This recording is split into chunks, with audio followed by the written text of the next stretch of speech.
What's good, everybody? Thank you so much for tuning into the Writer's Room. Today we are discussing Power Book Force, episode 4.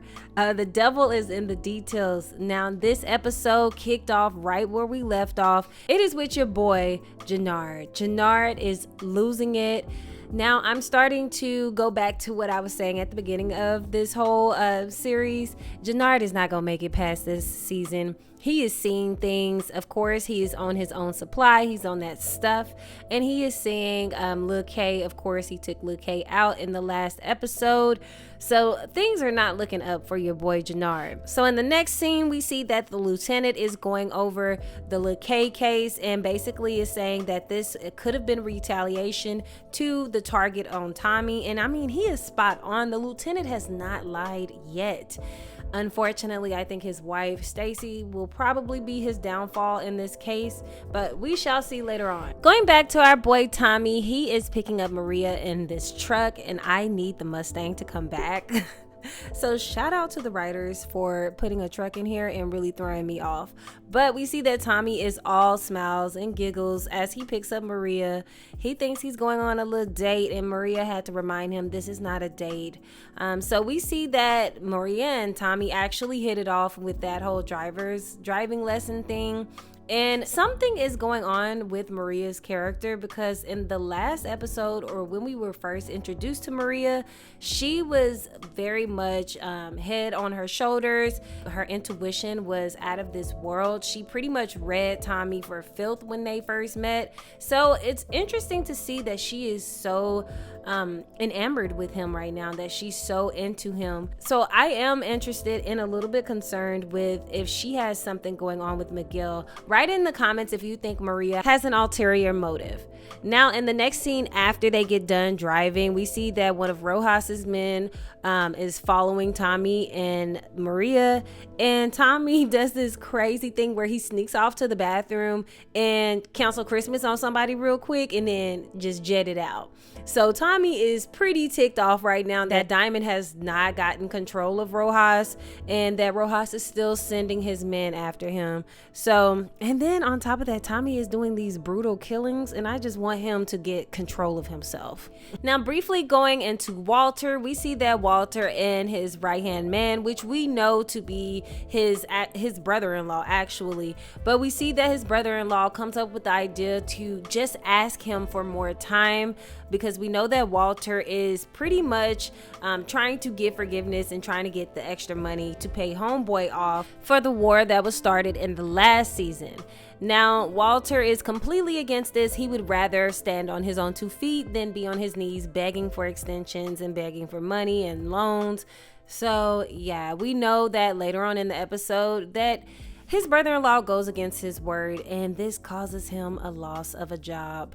So we'll see what happens with Walter in that whole situation, I guess, in later episodes. But moving along, we get Diamond inside of the barbershop. We see that the young kid that he was talking to last time, who he had to save from the bullies, he sees that he comes in with his mom, and his mom just comes charging in, looking like a piece of snack to Diamond's eye. But she basically wants to know that Diamond is for real about teaching her son how to box, because she knows that her son is in for a rude awakening with, you know, everything that he's doing for the community and speaking out against the gang violence that's going on.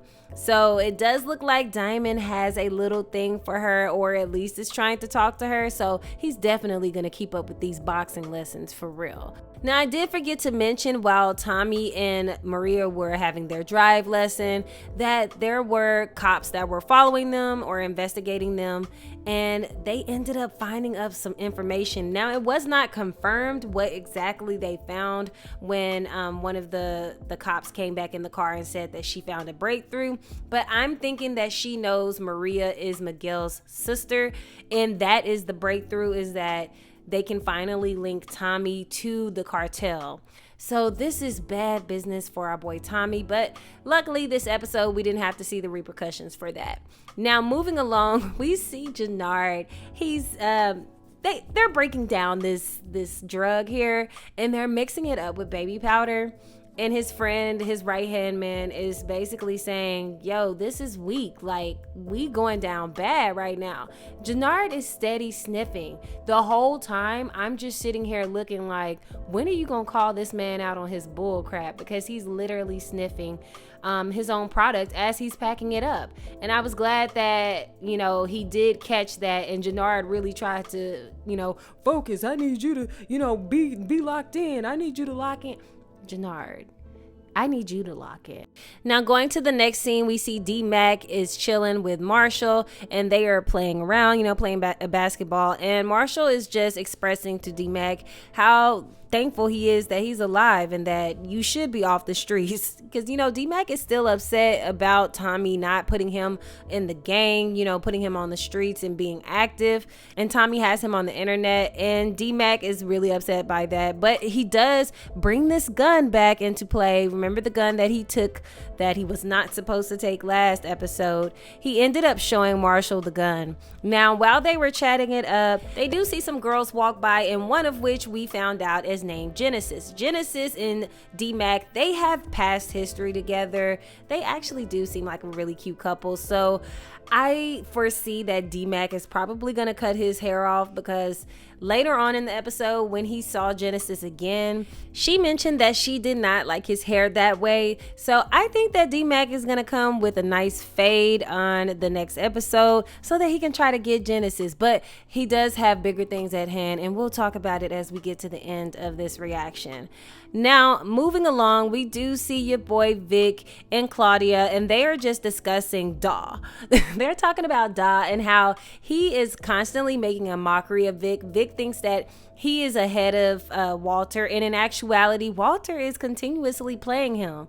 So Vic does go down to Gloria's bar to see what Claudia was talking about, because she mentioned that Gloria's bar, you need to check it out because Walter is doing some dirt over there. And when Vic pulls up to Gloria's bar, it is now a strip club, and he is upset. I mean, livid. He's upset that Gloria's picture is no longer in the bar, and he did not expect this. He realizes that he is actually 2 steps behind his dad. His dad, Walter, keeps belittling him and making him feel like crap, and this is just another cherry on top of that. So we get to the next scene where Diamond is inside the barbershop. He is talking to that crooked cop from the last season. We haven't seen him in a minute, and I was not expecting to see him again. But it looks like he is pushing up on Diamond to get some more money. We know that from last season, his sister had been hospitalized, and he does blame Diamond for that because his sister became an addict. So he blames Diamond, and Diamond kind of feels guilty about it. And so Diamond does oblige, and he ends up hiding this information from Tommy when Tommy comes into the shop to ask him, why was that crooked ass cop doing? You know, what was he doing in here? And I didn't understand why Tommy's character, who is so good at clocking people in their lies, why he decided to believe that. I don't know. Put down in the comments if you think that Tommy and Maria's character this episode was a little weird in how they were behaving. Now, in the next scene, we get Tommy chilling with D-Mac. He's eating that black raspberry ice cream that we know is his favorite. But he's talking to D-Mac about where Kate is. And Kate and JP are bonding in this episode. So that is why we have not seen them. That he is not being sidelined for Marshall, or that Marshall gets to join in on the activity on the streets. And he even threatens to go to treason if he cannot be a part of CBI. Now this, Tommy ends up turning into Ghost for a quick second by the way he moved, and was just like, I will kill you myself if you end up going back on the streets. So by hearing this, I think that D-Mac is going to chill on this whole idea. Next, we briefly go back to Tommy. Tommy is about to go back to the trap spot, but before he actually goes in and turns that corner, he sees that the whole spot is blown up. We see that the cops are outside. Everybody is in handcuffs and on the floor, and it has been raided. So Tommy knows that something is up. In his head, he's thinking that Diamond has something to do with this because he was just talking to Seamus, and we'll see later on. He lets Diamond know, bruh, you a snitch. Like, what's going on? How do y'all handle snitches on y'all side? But Diamond does end up telling him the truth, which is that Seamus is shaking him down for more money and blames him for his sister's downfall and how she's in the hospital. Now, in this next scene, we get your boy Polly. We know that Polly was trying to warn Walter that we don't have enough money. You're going to have to ask for an extension. And Polly goes against Walter's wishes and goes to the Ireland head and tells him, hey, this is all that we can give you for right now. Please, I am asking for an extension. He does not know anything about this. This does backfire on him because, of course, every boss must tell another boss that your minions are out here throwing you under the bus. Even though the intention is well, he out here making you look weak. And this does not go well with Walter. Walter ends up going to Polly's house later on in the episode and fires him on the spot, which is good because Walter would have taken him out if he was not his brother-in-law. If it wasn't his sister's last dying wish to make sure that Polly was okay and give him a job. And Walter does throw this in his face. And it's just interesting to see how Walter does his family on this show. Are they even blood at this point? But anyways, moving along, while the investigators go to tell the lieutenant and Stacy that they have found some big dirt on Tommy. And like I said earlier, it was because of Maria. They know that Maria is Miguel's sister, and they also know that Maria is off limits. But before they can do anything, they are interrupted by someone else who lets them know that they have picked up 2 people that are witnesses to a murder that happened that involved some white guys coming in. Now, in this, I don't remember too much about them because this murder actually happened in the first season. So I'm not sure who these people are as far as the significance of those people that murder. But we do know that your girl Stacy is doing some illegal stuff here in this interrogation room.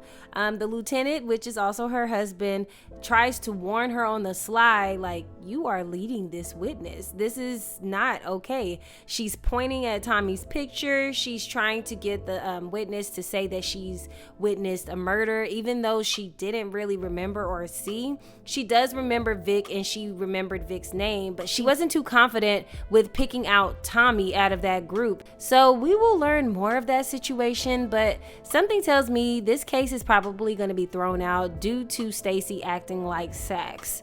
Anyways, next scene we go back to Claudia, and she is meeting up with the leader of the Serbs.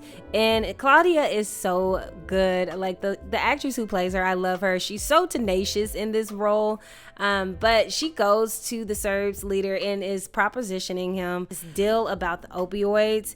And the Serbs are like, absolutely not. I do not want to work with Walter. I hear that he has trouble and debts with Ireland. Like, y'all are falling apart. And Claudia, with a straight face, is saving this family, or is saving her name and letting him know, you're not going to be working with Walter. You're going to be working with me. And I can guarantee you that we are A-okay. From what I hear, Jenard and CBI and Diamond are not even split up. I hear they're taking over territories within the jail, within the prison system, as well as on the streets. So you have bigger problems to make because your boss isn't going to like that lack of profit. Now, this does ring to the Serb's ear, and he basically tells his henchmen to make sure, confirm this information that she is saying. So I think Claudia is going to start getting her way. Going back to Jenard goes to meet up with Shanti, and Shanti is not dumb at all. She knows what Jenard is up to, and she tells him that it's dead out here in these streets. I'm gonna have my crew. They're gonna make their money. We're gonna get it to you, but I'll get it to you tonight. Like, what's going on? And he does end up telling her that he took out Lil K. This pisses her off, and not really a shock to her because she was just like, why would you do that? And she's smart because he's a little thrown off in this scene. Jenard is, I hate to laugh, but Jenard is thrown off in this scene, and Shanti peeps game and went ahead and just put on her poker face and was like, you know what, King, you're right. Now, all while this is going on, Jenard gets a text from Miguel to meet up right here, right now. We know that he has been ducking and dodging Miguel for the past few days because he was supposed to get that money out to him, but he doesn't even have a car. The Serbs have been milking him dry, and this pisses Miguel off because Miguel already doesn't like the Serbs. But lucky for Jenard that he has a quick talk, he has a quick mouth, and he was able to tell Miguel, hey, my enemy is your enemy, that means we should be friends.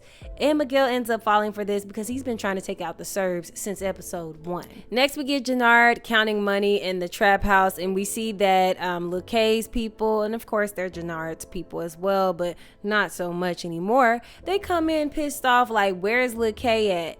And Jenard's his right-hand man, is trying to have his back as much as possible, but it ends up getting out of control, and Jenard ends up telling the whole crew that he took out Lil K because he went against the code. He broke the rules, and there are rules to the streets you do not break. Now this causes an all-out brawl. Jenard gets beat up right then and there. Mind you, he's still sniffing as he's packing up things and counting money. He's still sniffing, but in this brawl, he pretty much gets his ass handed to him, and everyone quits.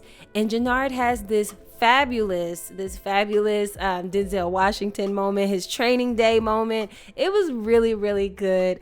The actor did an amazing job of just portraying this addicted, sick individual who is at his last resort. This is his end. So I'm afraid that Jenard has completely lost control of his crew, and he will probably team up with Diamond after this. And in this final conversation between Claudia and Vic, we see that Claudia is now kind of acting like Walter as far as manipulating Vic. Vic seems to get manipulated by everyone, and he is 100% correct. Claudia is just like her father, but she manages to convince Vic to go ahead and start planning on taking out Walter because of everything that he's done in the past. And honestly, I think Claudia just wants him out the way. So she convinces him to create a plan to take out Walter, but also be on board with working with the Serbs. So Claudia, once again, is getting her way. Now, moving on, we do go back to Tommy, and he's back at his crib, and we see that Maria ends up meeting up with him, and he has her those yaya tacos that she was talking about she really loved. And Maria, like I said earlier, it's just something really different about her behavior that just doesn't sit well with me, that makes me believe that she is out here playing a game, the long game, that I'm afraid Tommy is not hip to. So put in the comments down below, what do you think of Maria's attitude throughout this episode? Now, in this next scene, we get a really touching moment between JP and D-Mac. We know that they're working on their relationship, and it was kind of awkward that they even brought JP into this episode at this point, but there's a reason for everything. The writers here are very good. So I know that there is a reason for this conversation, and it's probably because D-Mac was supposed to be going on a date to meet up with your girl, Genesis, and that did not happen. Why? Because D-Mac ended up rolling up on Tommy and Diamond when they were talking to Sheamus, and Sheamus was trying to get that money out. Sheamus had the nerve to pull out a gun on them and say, I'm not working with you guys. I would never work with you. But yet you're getting blood money. Make it make sense. So D-Mac ended up taking him out. I was kind of happy about it, but at the same time, this is not good for D-Mac, especially with JP being his dad, Tommy being his uncle.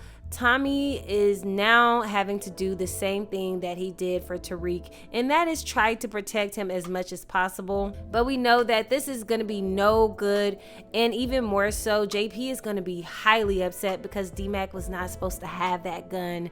So this was a lot. There was a lot going on in this episode. I really, really enjoyed this episode, and it's like it's heating up every single week. We're gonna be in for it next week. What do you guys think about this episode, and what did you think of my reaction to it? Maria and Tommy had a lot going on in this episode as far as their behavior changes goes.